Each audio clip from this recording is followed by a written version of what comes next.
அல்லாஹ்ட்ட கேட்டா உயர்வானதை கேட்கணும். இன்னல்லாஹ் யுஹிப்பு மஆலில் உமூர். அல்லாஹ் எப்பவுமே குவாலிட்டியான விஷயத்தை விரும்புறான். குவாலிட்டியா நீங்க கேட்கறதை விரும்புறான். குவாலிட்டியா சாப்பிடுறதை விரும்புறான். குவாலிட்டியா அணிவதை விரும்புகிறான். என் ரப்பு எப்பவுமே நான் அழகா இருக்கணும் விரும்புறான். ஒரு சாபி கேட்டாங்க, நான் அழகான செருப்பு போட பிரியம், எனக்கு ரொம்ப நீட்டான செருப்பு தான் போடுவேன், கொஞ்சம் தரமான ட்ரெஸ் தான் அணிவேன், அது பெருமையா? ஓப்பா இன்னல்லாஹ ஜமீலுன் யுஹிப்புல் ஜமால்.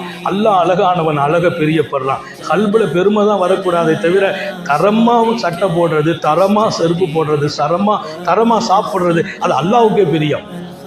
என் ரப்பு எவ்வளவு பெரியவன். ரப்ப நான் விளங்கலையேங்கிறது தான் வருத்தம். அல்லாவை விளங்குவதுதான் என் வாழ்க்கையின் இலக்கும் நோக்கமும். மதரசாக்கள் இந்த பாடத்தை கொடுத்து கொடுத்து கொடுத்து கடைசியாக அல்லாவின் பக்கம் இவங்க சிந்தனையை திருப்பி அவனை அறிஞ்சிட்டோம்னா நடமாடும் அன்பனாக நேசனாக போகும் இடமெல்லாம் அமைதியும் நிம்மதியும் என் இதயத்திற்கு சொந்தமாகிவிடும்.